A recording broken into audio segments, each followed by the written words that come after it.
계속해서 사도 바울이 디모데에게 목회할 때의 권면, 이게 이제 목회할 때의 권면이기도 하지만 우리 성도들의 거룩한 공동체 생활의 권면하고도 전혀 다르지 않습니다.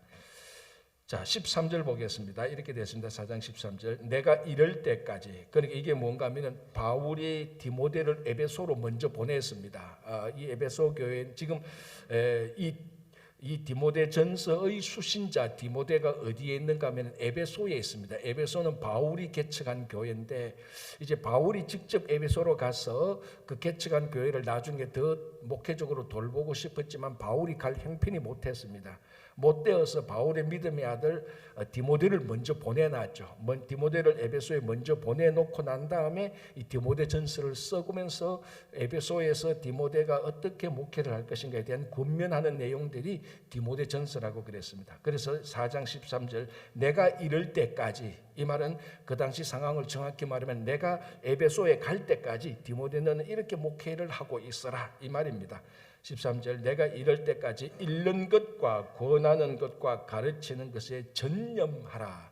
자, 읽는 것은 무엇인가 하면은 그 당시에 이제 회당이나 이런 가정교회에 이제 모이면은 오늘날 우리처럼 뭐 이런 모임하고는 좀 이런 모임하고 좀 다르죠. 어쨌거나 거기에도 모임의 순서, 집회의 순서가 있는데 그 중에 성경 봉독하는 순서가 있습니다. 그런데 오늘날은 뭐 우리가 마태복음 2장 3장을 마태복음 2장을 읽읍시다 그러면 여러분들도 성경을 가지고 있고 앞에 인도자도 성경을 가지고 있습니다. 그런데 이 당시에는 그 회당이나 모임에 각 모든 사람들이 다 성경을 가지고 있었던 모든 사람이 성경을 가지고 있지 않습니다. 그러니까 회당이나 모임에 성경 한 권이 있습니다. 이제 이 당시는 구약이죠. 신약이 없으니까 구약을 앞에 인도자가 그 성경을 읽어야만 회중들이 성경에 무슨 내용인가, 무슨 내용이 있는가를 알 수 있습니다. 왜냐하면 자기 집에는 성경이 없으니까. 그래서 앞에서 이제 이 회중의 인도자가 성경을 읽어주는 겁니다. 그럼 그분들은 듣는 것이고, 그래 읽고 듣고 이제 이 과정이 그 모임에서 성경을 읽는 그런 순서가 되는 겁니다. 그러니까 이것은 그 모임을 주도하는 것이기도 하고 그 모임에서 실제로 하나님의 성경을, 하나님의 말씀을 읽어서 하나님의 음성을 듣는 그런 순서입니다. 이게 그러니까 그 모임과 또는 그 집이 굉장히 중요한 순서죠. 그리고 이걸 한다는 것은 정규적으로 또 집회를 계속 하고 있다는 말하고 똑같습니다. 그래서 바울이 내가 에베소에 도착할 때까지 디모데는 계속해서 이 집회, 이 모임, 예배를 드리던 것을 정기적으로 계속하고 그 앞에서 성경을 계속 잘 읽어주라. 이것을 권면하는 것이고요. 자, 두 번째는 권하는 것을 계속하라. 전념하라. 권하는 것. 이거는 크게 보면 두 가지로 우리가 볼 수 있습니다. 첫 번째는 아까 성경을 읽습니다. 인도자가 성경을 읽으면 읽고 끝나는 게 아니고 오늘날 우리처럼 성경을 봉독하면 그 성경에 대한 내용들을 해석하고 설명하고, 다시 말하면 오늘날 우리가 하는 설교하고 같은 겁니다. 그러니까 한 분이 성경을 읽고 이것을 성경을 읽은 그 말씀에 근거해서 이제 선포를 하는 거죠. 그게 설교죠. 이 설교라는 것은 말씀으로 성도들을 권하는 것입니다. 그러니까 설교의 다른 말은 오늘 지금 이제 제가 설교를 하고 있는데 이 설교는 여러분들을 제가 하나님의 말씀으로 권면하는 것하고 같은 맥락이죠. 그래서 이것을 권하고라는 말은 그 디모데 네가 목회자니까 회당에서 성경을 말씀을 읽어주고 그 말씀을 잘 풀어서 설명하고 해석해 주어서 이 말씀으로 그 회중들을 잘 권면하라. 여기 이제 권하는 것이 첫 번째고요. 두 번째는 실제로 우리가 이제 흔히 말하는 멘토링 아니면 신앙 코치. 왜냐하면 지금 여러분과 저는 제가 설교를 함으로 말미암아 여러분들이 이 성경 말씀을 듣게 되는 겁니다. 그러니까 이게 아무래도 제가 일방적으로 선포를 하지 않습니까? 일방적으로 선포를 하고 또 이게 여러분 각자가 있는 사정이 다 다릅니다. 다 다르기 때문에 제가 여러분들의 사정에 다 맞게 그 사정에 딱 정확하게 맞게 말씀을 할 수는 없죠. 예를 들어서 어떤 분은 A분은 지금 사업이 굉장히 힘들고 또 B라는 분은 사업이 굉장히 잘 되고 근데 지금 이 두 사람의 상황이 다른데 제가 이 다른데 똑같은 장소에서 똑같은 시간에서 똑같은 본문으로 똑같은 말을 해야 되는 겁니다. 그러니까 어떻게 보면 상황은 완전히 반대인데 똑같은 말을 하면 어떤 사람에게는 위로가 되는데 어떤 사람은 그게 불편해질 수가 있는 겁니다. 이게 똑같은 시간에 똑같은 장소에 여러 사람을 상대로 설교하는 자의 어려움이죠. 자, 그러니까 하다 보면 좀 부족할 수가 있습니다. 그러면 따로 만나서 멘토링, 1대1로 코칭, 좀 권면하는 이런 것들도 의미가 되는 겁니다. 그리고 목회를 할 때 읽는 것, 말씀을 잘 읽어주고 그리고 설교로서 하나님의 말씀을 선포함으로 권해주고 또 그것이 좀 부족한 사람은 따로 불러서 신앙적으로 케어하라, 1대1로 케어하라 그런 말이 또 들어가 있는 겁니다. 자, 그 다음에 가르치는 것, 이거는 이제 가장 쉽게 말하면은 하나님의 말씀으로 설교를 통해 가르치는 것도 되지만은 소그룹으로 하는 것. 성경 공부죠. 우리 말하면 성경 공부하는 것 아니면 뭐 제자 훈련 이런 것입니다. 이런 것들에 전념하라라고 말합니다. 자, 그럼 벌써 디모데전서에서 오늘날 우리가 2000년 뒤에 오늘날 우리가 목회하고 있는 우리가 교회 공동체 생활하고 있는 것에 많은 것이 이제 여기서부터 등장하기 시작하는 겁니다. 성경을 읽는구나. 성경을 읽고 선포하는구나. 코칭 1대1로 멘토링도 하고 1대1로 그 돌보기도 하고 그리고 스몰 그룹, 소그룹도 있구나. 오늘날 이제 모습이 나타나는 거예요. 이것을 통해서 이제 뭘 할 수 있는가 하면 우리가 데살로니가 전서 후서 할 때도 말씀드리는 것처럼 이제 곧 예수님이 오니까 모든 것을 포기하고 하늘만 바라보자 그게 아니고 예수님께서 언제 오시든지 간에 그건 하나님의 권한이니까 그건 그 권한을 우리가 손대지 말고 그 권한에 대해서 우리가 간섭하지 말고 우리는 예수님께서 오실 때까지 이 땅에서 공동체 생활을 거룩하게 잘 해야 되는구나 라는 이제 그런 내용도 들어가 있는 겁니다. 그래서 바울이 디모데에게는 계속해서 목회 활동에 전념하라. 말씀을 잘 읽어주고 그것을 잘 가르쳐주고 잘 선포하고 그리고 어렵고 힘든 사람들 이런 사람들 찾아가서 잘 권면해주라라고 이제 얘기를 하는 겁니다. 세 가지를 말하고 이제 그 다음에 단어가 중요하죠. 전념하라. 이것을 그냥 뭐 해보라 우리말로 해보라가 아니고 전념하라. 자. 15절 보시기 바랍니다. 이 모든 일에 전심전력하여. 그래서 여러분 목회자들의 방에 들어가면 목회자들의 오피스나 사무실이나 목회자의 방에 들어가면은 그 자기가 좋아하는 말씀을 액자로 만들어서 착 이렇게 걸어놓고 이런 거 있지 않습니까? 가장 많은 문구가 뭔 줄 아십니까, 여러분? 제 방에도 있는데 목양일념. 한자로 목양일념. 오로지 목사는 목회에만 한 생각만 하라. 목양일념. 이게 여러분 오늘날은 좀 괜찮은 오늘날은 좀 헛되졌는데 여러분 제 윗세대만 하더라도요 대부분 목사님의 오피스나 목사님의 개인 공간에 가면요 그거 다 붙여놨어요. 목양일념. 오직 목회에만 전념하라. 이제 그거 붙여놓고 다른 일 하는 분도 많죠. 많긴 많지만 어쨌든 그거는 다 붙여놔. 제 방에도 여러분들이 제 방에 가끔 이제 문 열고 이래 봤을지 모르겠지만 안 보이는데 여러분들이 문 열는 그 방 문 위에 목양일념이라고 크게 한자로 한 십몇 년 전에 어떤 이제 노 목사님께서 연세 드신 목사님께서 저보고 목회 잘하라고 이제 그 한자로 써놓은 것입니다. 그게 액자로 만들어 놓은 것입니다. 그게 어디에서 나왔느냐? 목양일념이 어디에서 나오느냐? 바로 여기서 나온 겁니다. 바울이 디모데에게 오직 목회에 전념하라. 다른 생각하지 말고 다른 그 어떤 데 기웃기웃거리지 말고 오직 목회에만 전념하라. 자, 이것이 목회자에게만 해당되는 게 아니지 않습니까? 우리 성도들에게도 오직 뭐 여러분들에게 목회를 하라는 건 아니지만 여러분들도 오직 주의 일에 전념하는 거 아닙니까?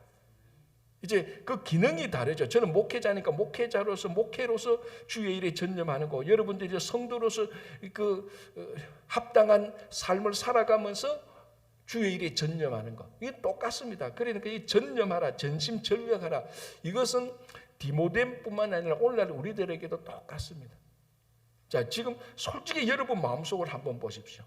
어떻게 우리가 거룩한 삶을 살 것인지, 어떻게 우리가 하나님의 나라의 일을 내서 내가 뭐 할 것인지 그게 마음에 꽉 차 있습니까?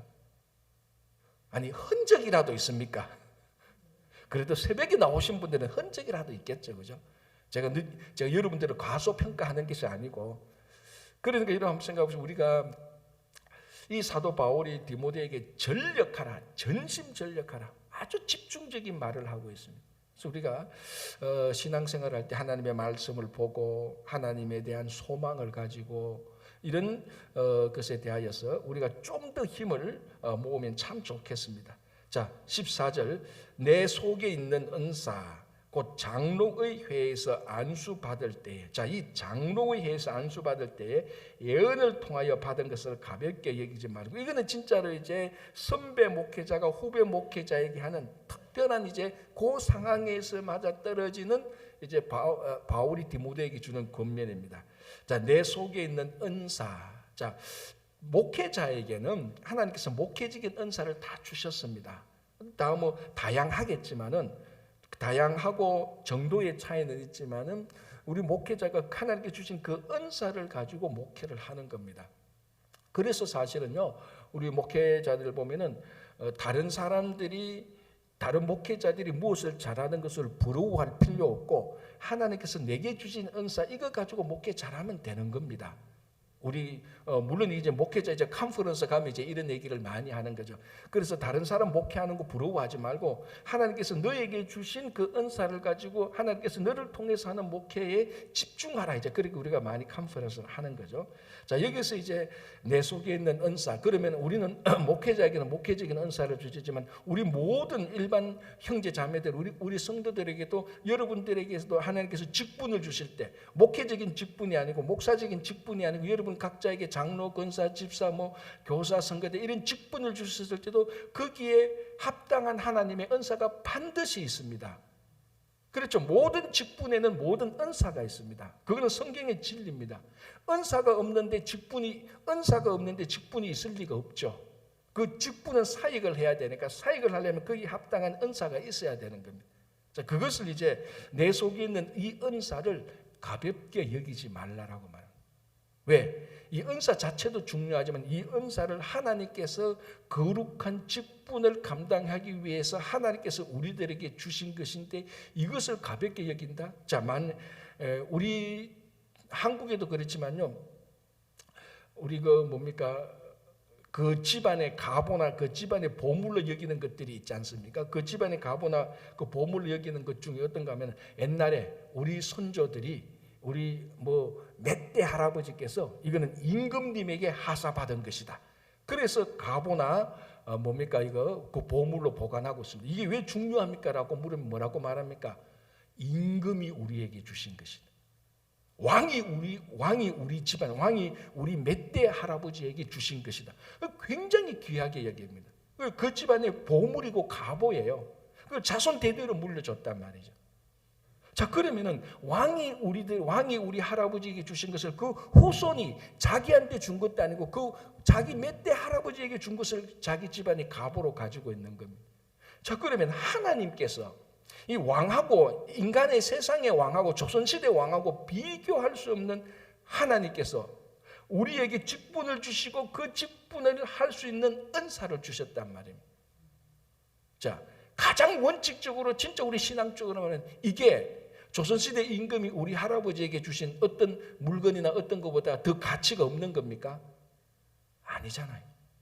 더 가치가 있는 겁니다. 하나님께서 우리에게 은사를 주셨는데. 그런데 제가 볼 때는요, 목회를 볼 때는 그런 분을 참 찾기가 어려워요. 어떤 분, 하나님께서 내게 주신 이 은사가 우리 할아버지가 임금한테 받은 그 갑오보다 더 귀중하다고 그런 생각을 하고 있는 사람 찾기가 참 쉽지 않다고요. 하나님께서 주신 이 은사가 얼마나 귀중한지, 이 귀중한 것을 가장 거룩한 직분에 수행하는 그 은사를 사용하는, 그 바울이 디모데에게, 자, 14절, 내 속에 있는 은사, 자, 그리고 마지막 구절을 보겠습니다. 가볍게 여기지 말며라고 말합니다. 자, 그런데 이제 그 중간에 무슨 내용이 있는가 하면은, 이제 디모데는 목회자니까 오늘날 우리말로 하면은 목회자가 될 때는 이제 제도적으로 말하면 목회자가 될 때는, 목사가 될 때는 이제 임직식을 하고 안수식을 합니다. 오늘날 똑같습니다. 그건 이제 지난 2000년 동안 목사를 세울 때 이루어진 하나의 거룩한 예식이죠. 안수를 하는 거죠. 자, 그게 여기 나와 있는 겁니다. 14절 내 속에 있는 은사 곧 장로의 회에서 안수 받을 때에 자, 두 가지 단어. 첫 번째 장로의 회. 이게 오늘날의 무슨 단체입니까? 이게 노회입니다. 노회. 자, 노회가 영어로 프레즈비테리라고 말합니다. 프레즈비테리. 이게 노회입니다. 그 단어가 바로 요 장로의 회하고 똑같습니다. 그러니까 대부분의 교단들이, 다는 아니지만 대부분의 교단들이 목사의 안수권은 노회에 있습니다. 노회에서 최종 결정을 하는 겁니다. 각 교회가 하는 거. 물론 각 교회에서 자유롭게 목사를 세우고 목사 안수하는 그런 교단들도 있습니다. 이제 그렇게 하다 보면은 교회가 필요하면 아무나 목사를 세울 수 있는 굉장히 경솔하게 목사를 양성하는 그런 단점이 많이 나타납니다. 그런 교단도 제가 있는 걸로 알습니다. 그건 사실은 교단적인 역할을 잘 못하는 거죠. 그냥 우리 교회에서 보니까 이분 목회 잘하는구나. 당신은 그 목사하시오. 자, 그래서 우리가 우리가 언제 이 사람 안수하자. 그래 자기 교회에서 그냥 안수해서 목사하는 사람들도 있습니다. 선교지가 많이 그래요. 선교지가. 왜냐하면 아직 제도적으로 이런 게 약하니까. 그러나 이제 이게 질서가 잡히고 이렇게 하면은 이 목회자는 노예에서 그걸 심사숙고해서 이분이 콜링이 있는지 하나님의 부르심이 있는지를 검증하고, 또 이분이 이 A라는 교회에서 사역을 잘 할 수 있는지, 그리고 이분의 은사와 사역이 A 교회에서 필요한 그 사역과 일치하는 여러 가지를 점검해서 그 이제 안수를 하는 겁니다. 그 안수를 하는 그게 노예에서 하는, 그 노예라는 단어가 여기서 장로회라는 말하고 사실은 같은 단어예요. 그래서 우리말로 하면은 내 속에 있는 사, 너가 노예에서 안수받을 때에, 자, 이 안수라는 것은 우리가 그냥 이제 머리에 손을 얹는 겁니다. 여기 이제 겉으로 드러나는 형식인데, 이 안수의 의미는 사도적인 전승을 계속해서 이어가라는 의미입니다. 사도적인 전승이 뭡니까? 예수님의 12제자들, 그리고 바울을 포함한 예수님의 12제자들, 이 사람들이 예수님의 사역을 이어받지 않습니까? 예수님께서 하나님 나라 사역을 했던 것을 계속해서 이 땅에 안 계시니까 성천하시고 난 다음에 그 사역을 이어받기 위해서 12제자들을 친히 세우시고 훈련하시고 그들에게 말씀을 가르치고 그들에게 사명을 주셨고, 그리고 이 예수님의 사역을 이어받는 이 사도들이 또 다음에 제자들을 계속해서 만들어내고 2000년 동안 이어왔던 그 사도적인 전성, 그러니까 이게 실제 말하면 교회의 본질입니다. 이 교회의 본질이 목사 안수할 때 안수를 해서 그 사역의 전성이 내려가도록 하는 겁니다. 그래서 목회의 지도자는 이것이 교회가 이런 일을 해야 되는가, 교회가 이런 일을 하면 안 되는가, 목사가 이런 사역을 해야 되는가 안 되는가, 그 기준은 어디에 있는가 하면요, 사도적인 전성에 있습니다. 그 사도적인 전성의 본질은 뭐냐? 예수님께서 하신 사역에 있는 겁니다. 그게 계속 전심전력하죠. 그래서 성경을 보면서 예수님께서 이런 사역을 했구나, 이 사역이 오늘날 이런 상황에서는 이렇게 사역을 하면 되는구나. 이제 본질은 같고 모양과 양식은 바뀔 수가 있는 거죠. 자, 그걸 이제 안수받을 때 그 전성이 이어지는 겁니다. 그리고 또 하나는 뭡니까 하면은 이제 방금 말씀했던 것처럼 그 목회에 필요한 은사가 주어지기를 이제 은사가 주어지는 능력을 이제 이어지는 것으로 말하는 것이죠. 그 안수받을 때. 그리고 그 직분이 계속해서 이어져. 그러니까 목사의 직분이 이어지고, 목사의 사역 내용, 그러니까 목사의 직분이 이어지고, 그 직분에 맞는 내용이 이어지고, 그 내용에 맞는 직분을 행할 수 있는 능력이 이어지는 겁니다. 세 가지가 다 전달되는 게 안수하는을 통하여서. 직분이 이어지고, 목사의 직분이 주어지고, 그 직분에 합당한 사역을 주고, 직분과 사역이 할 수 있는 은사, 능력을 주는 겁니다. 그게 안수 안에 다 있는 겁니다. 그래서 사실은 목사 안수식 할 때 안수하는 이 예식은 굉장히 중요한 겁니다. 자, 이제 디모데가 그걸 받았다는 겁니다. 자, 다시 한번 볼게요. 14절. 너 속에 있는 은사 곧 장로 노예에서 안수받을 때 예언을 통하여 받은 것. 자, 여기서 이제 예언은 이상한 사제가 나와서 앞으로 20년 뒤에는 그런 무속적인 이방 종교의 예언이 아니고 여기서 예언이라는 것은 말씀에 근거하여서 그 사역, 그 목회자에게 주는 권면의 말씀입니다. 그래서 안수식을 보면 반드시 있는 게 뭡니까? 권면의 말씀이 있습니다. 선배 목회자가 아니면 훌륭하게 존경받는, 아니면은 그 안수받는 사람이 정말 내가 이분으로부터 권면을 받고 싶다고 자기가 추천한 사람, 이 사람을 통하여서 그 권면을 하는 겁니다. 당신은 앞으로 사역을 할 때 특별히 이런 부분에서 주의해서 잘 하시오 라는 그런 권면의 말씀. 자, 이 권면의 말씀이 앞으로 미래의 사역을 위해서 계속해서 행하는 겁니다. 그러니까 예언이라는 말도 맞는 거죠. 그래서 그때 받은 말씀을 가볍게 여기지 말라. 그래서 쉽게 말하면은 은사를 가볍게 여기지 말고, 너가 받던 목사의 직분을 가볍게 여기지 말고, 그리고 디모데가 받은 예언의 말씀, 권면의 말씀을 가볍게 여기지 말라. 요거에 집중해서 계속 목회를 하라. 그리고 이 14절에 선배 목회자가 후배 목회자에 대해서 직접적으로 아주 요 한 구절에 그 모든 사역의 뭡니까? 모든 사역의 비밀을 다 이어준 것입니다. 자, 이거는 이제 특별하게 디모데라는 목회자에게 사용되는 것이지만은 이 원칙도 사실 오늘날 우리들에게 똑같습니다. 일반 성도들에게 똑같은 거죠. 아까 말씀드린 것처럼 여러분들에게 주어진 직분이 있습니다. 그 직분에 맞는 은사가 있고, 그 직분은 지난 2000년 동안 장로, 집사, 권사, 성가대, 교사들이 계속해서 이 교회를 통해서 해왔던 그 직분을 그대로 이어받는 것입니다. 그리고 여러분들이 직분을 할 때 또 우리가 여러분 장로, 권사, 집사 이런 것들도 그 받을 때 권면의 말씀, 그것을 계속해서 생각하고 그것을 가볍게 여기지 말고, 사역을 할 때 좀 어려운 일이 있어도 그렇지 내가 이 직분을 이렇게 잘 감당해야지라고 위로받는, 그리고 실제로 힘을 얻는 그런 그 직분자가 되는 거라고 똑같습니다. 자, 15절, 이 모든 일에 전심전력하여, 한 번 더 말하죠. 이 일에 디모데 네가 그러니까 견눈질을 하지 말고 좌로나 우로나 치우치지 말고 오직 목양 일념에 힘써라 라고 말을 하고, 자, 그 다음에 보십시오. 너의 15절 중간에 너의 성숙함을 모든 사람에게 나타나게 하라. 자, 이게 왜 디모데에게 중요한가 하면요, 우리가 어제 본 것처럼요, 12절 보시기 바랍니다. 누구든지 내 연소함을 업신여기지 못하게 하고. 자, 디모데는 젊은 목회자입니다. 아마 30대 정도 되었을 겁니다. 그런데 에베소에 가보니까 연세 드신 어른들이 많은 거예요.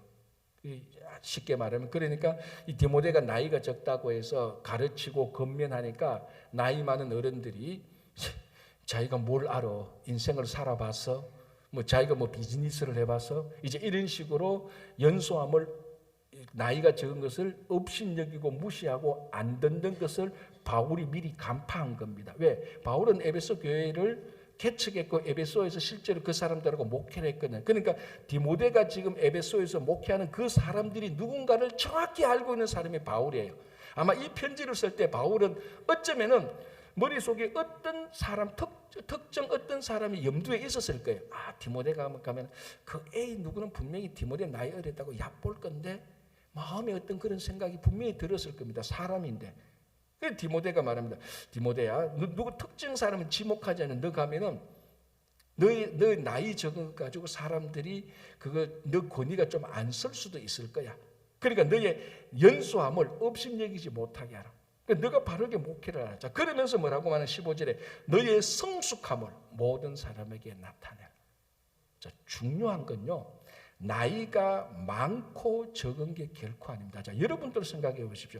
그래도 우리 한국 사람들은 일단 나이 많은 사람은 나이 많은 그 인생의 연륜을 우리는 존중합니다. 참 좋은 전통이에요. 그거는 보면은. 그러나 이것이 다 좋은 건 아니잖아요. 그렇잖아요. 그죠? 어른들은 좀 서운해할 수 있겠지만은, 왜냐하면 이게 어른들한테도 좋은 거예요. 내가 어른이라고 해서 무조건 나를 존중해. 그게 어른들을 자칫하면 스포일 할 수 있는 겁니다. 그래서 요즘 한국에서 뭐라고 말합니까? 그런 어른들을 꼰대라고 말하지 않습니까? 내 나이 많어. 내 나이 많으니까 내 하는 말은 다 진리야. 그러니까 연수한 사람들이 들어보니까 그거 진리가 아니거든.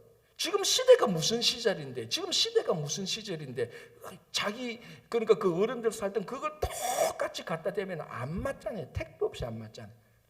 그런데도 나이 많다고 해서 무조건 존중하니까 무조건 존중을 받으려고 하다 보니까 거기서 부작용이 생기는 겁니다. 자, 중요한 것은 성숙함을 드러내는 겁니다.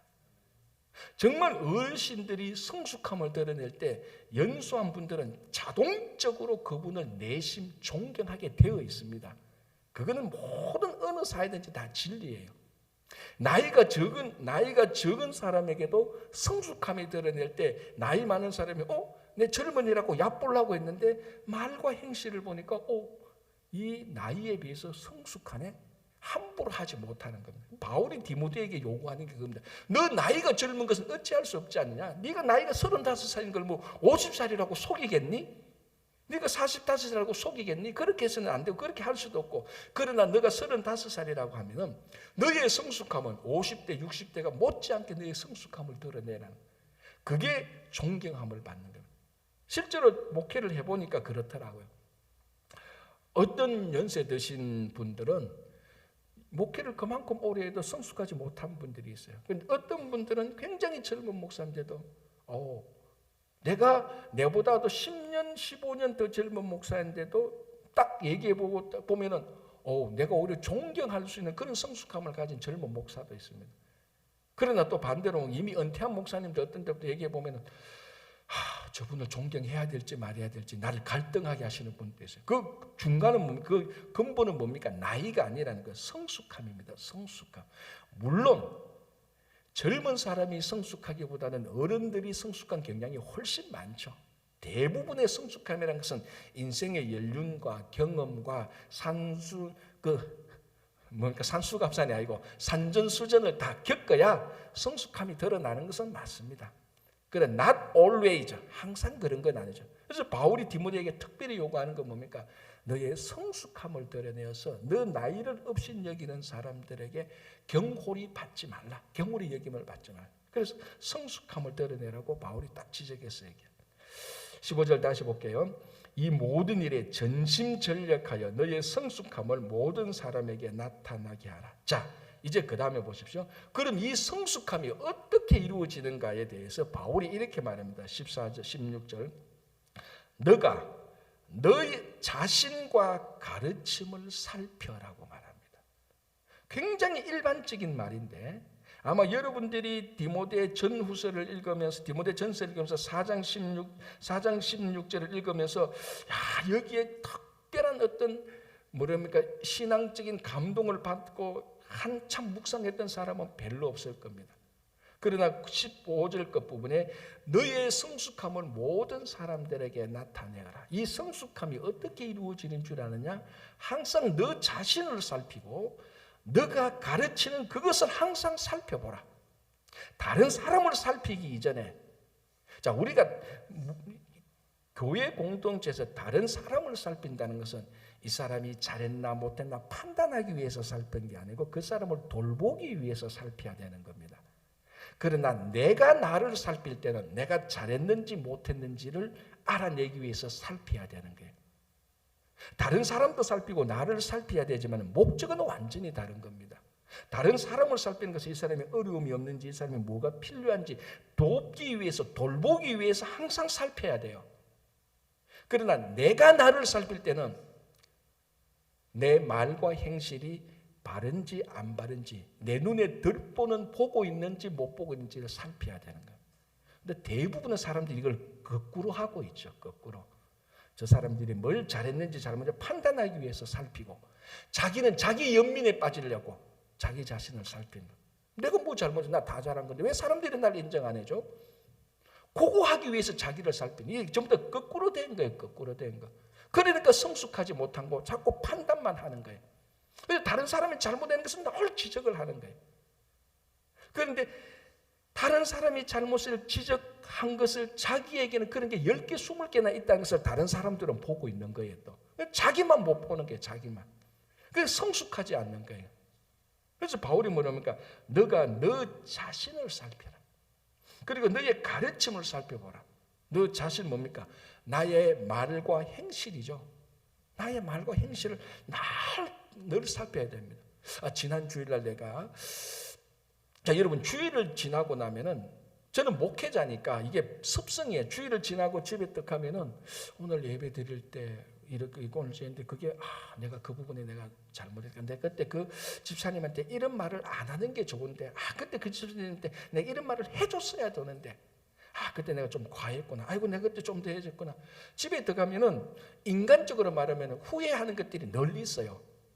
오늘 하루 외에는 목회자는 주일이 제일 중요한 날이니까 사역이 그때 다 이루어지니까 집에 들어가면 늘 이렇게 살피는 습성이 생깁니다. 자, 여러분들은 그러면 어떻습니까? 주일날 가서 댁에 돌아가서 오늘 A 집사님, B 집사님 볼 때 내가 오늘 그 사람한테 그런 말을 하는 게 아니었는데 그분이 좀 안색이 안 좋던데 괜찮을까? 아이고 지금은 늦었구나. 내일 아침에 내가 전화를 한번 해봐야겠다. 여러분 늘 자기 자신을 살피고 성도들을 돌보기 위해서 살피십시오. 그게 좋은 공동체고 그게 성숙한 성도의 모습입니다. 성숙한 성도의 모습. 그래서 바울은 너의 성숙함을, 자, 이 성숙함을 드러내는 게 이게 나이하고 상관없지 않습니까? 나이 많은 사람은 이렇게 하고 나이 적은 사람은 안 하고 그거 아니죠. 누구든지 하는 거. 누구든지 나 자신을 살피고 그리고 이제 가르침. 이제 디모데는 목회자니까 오늘 잘 가르쳤느냐? 네 가르침의 상황에 맞는 그 상황에 맞게 제대로 잘 가르쳤느냐? 그 성경 말씀을 제대로 잘 전달했느냐? 늘 너의 가르침. 또 이 가르침은 성경의 가르침 아니고 목회자가 어떤 한 성도들을 권면하는 데 있어서 내가 그 제대로 그 복음의 말씀에 근거해서 잘 가르쳐. 그런 것들을 늘 살펴보라. 그러면은 자동적으로 성숙하게 되는 겁니다. 그러면 자동적으로 성숙한 사람은 그 공동체가 정당한 공동체라면 나이에 상관없이 성숙한 사람을 존경하게 되는 거죠. 근데 이 공동체가 나쁜 공동체면요, 그렇지 않은데 나쁜 공동체면은 성숙하든 말든 그냥 나쁜 공동체는 망하는 공동체 그냥 그대로 가는 거예요. 그거는 지금 이제 바울은 말하지 않고 이 에베소에서 너의 연수함을 무시당하지 않기 위하여서 다른 사람이 너를 얕보지 않게 너를 경홀히 여지 않기 위해서 내가 알기로는 에베소 교회는 그래도 그럴 수 있을 만한 공동체야. 너가 성숙함을 드러내기만 하면은 몇몇 사람은 너의 연수함을 업신여길 수 있겠지만은 그 에베소 교회에서 너의 성숙함을 드러낸다면 괜찮을 거야. 너는 성숙함을 드러내. 어떻게 성숙함을 드러내느냐? 늘 너 자신을 살펴라. 그리고 너의 가르침을 살펴보라라고 바울이 권면하는 거야. 그러니까 바울이 디모데에게 권면한 걸 가만히 들어보면요, 이게 디모데에게 말하는 게 오늘날 우리들에게 말하는 겁니다. 제가 늘 얘기하지만요, 멤버들, 그 회중들에게 가장 좋은 교육은 무슨 교육이냐? 멤버들에게 가장 좋은 교육은 무슨 교육인 줄 압니까? 리더십 교육이에요, 사실은. 멤버들에게 멤버십 교육이 아니고 멤버들에게 리더십 교육을 시키면요, 멤버십이 자동적으로 더 성숙하게 형성되는 거예요. 그 무슨 말인가 하면 여러분들이 성도의 기준의 이야기를 듣지 않고 목회자의 기준의 이야기를 듣고 그걸 적응하려고 하면요, 자연적으로 성숙한 성도가 되는 거예요. 그러니까 여러분들은 여러분보다 더 성숙함의 레벨이 높은 이야기를 들어보고 거기에 맞추려고 하면은 자연적으로 지금 있는 레벨에서 더 성숙해지는 겁니다. 왜 우리 이런 얘기했죠. 내가 80점을 맞으려고 하면 목표를 몇 점 잡아야 됩니까? 80점 맞으면 절대로 안 됩니다. 왜? 모든 인간은 자기 목표를 100% 달성 못하니까. 80점을 맞으려면 목표를 몇 점 잡아야 됩니까? 100점을 잡아놔야 돼요. 그래야 80점에 도달할 수 있는 겁니다. 100점을 맞으려고 막 하다 보면 100점은 안 되니까 거기서 좀 떨어져도 85점, 80점. 그럼 원래 자기 목표로 되는 겁니다. 그래서 좋은 성도는 여기까지만 하면 돼. 그러면 거기까지 하는 성도는 한 명도 없어요. 그보다 윗 단계를 보면은 내가 이까지 해야지 하다 보면 이까지 안 되니까 떨어져서 요까지 되는 거예요. 요게 바로 성도의 가장 좋은 단계입니다.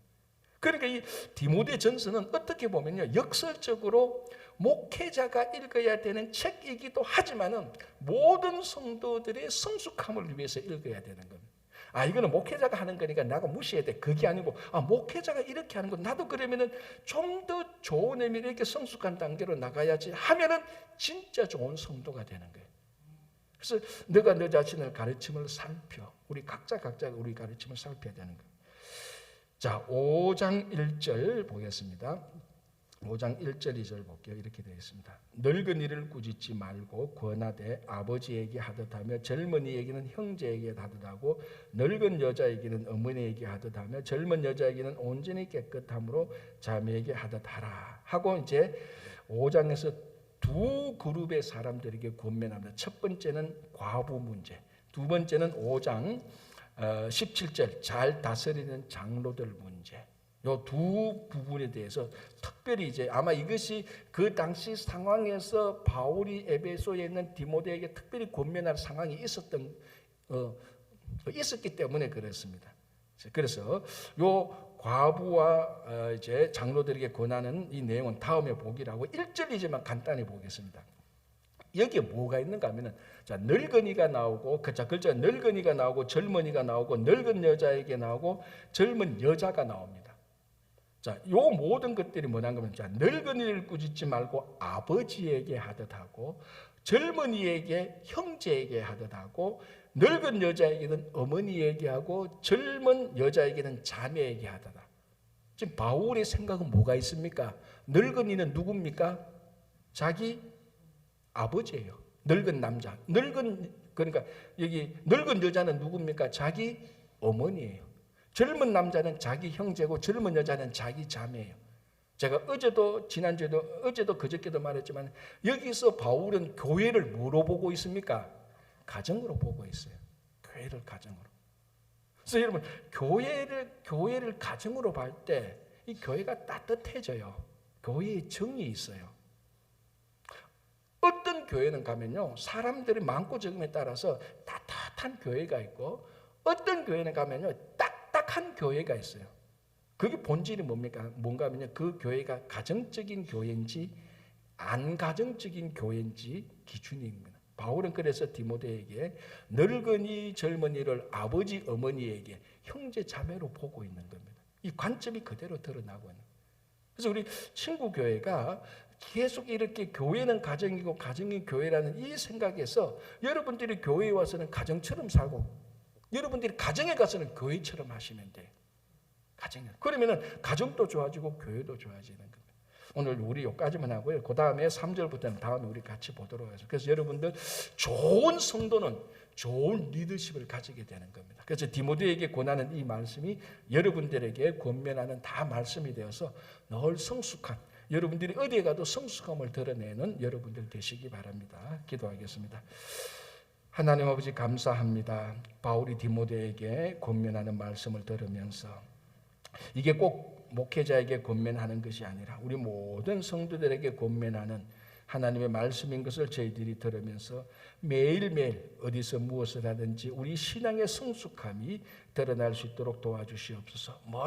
항상 무엇을 하든지 우리 자신을 살피고 우리의 가르침, 우리의 말과 행실을 되돌아볼 수 있도록 인도하여 주시옵소서. 주님 다음 주일 화요일 밤부터 일주일간 아마존 선교를 가게 됩니다.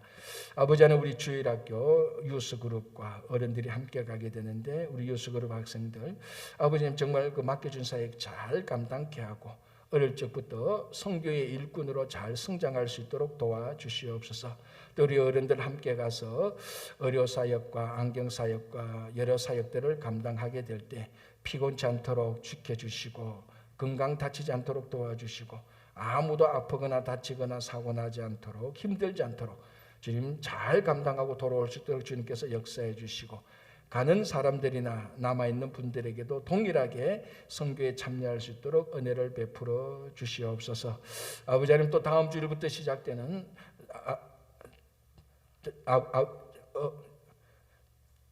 여름 학교회에도 주님께서 함께하여 주시고 6주간 아버지 진행되는 그 썸머스쿨을 통하여서 이 주변에 있는 많은 가정들이 큰 유익을 얻을 수 있도록 그래서 교회가 커뮤니티에 이 지역사회에 크게 봉사할 수 있도록 주님 인도하여 주시옵소서. 오늘도 우리가 이곳에서 올려드리는 모든 기도를 들어주시고 특히 몸이 약한 그리고 마음에 아픔이 있는 성도들에게 회복하게 하여 주시고 치유하게 하여 주시고 가정과 일터 위에 주님께서 늘 함께하여 주시옵소서. 아버지 어린 자녀들을 주님께서 살펴주시고 교회의 어르신들의 늘 건강함을 주님께서 인도하여 주시옵소서. 감사하오며 예수님의 이름으로 기도하옵나이다. 아멘.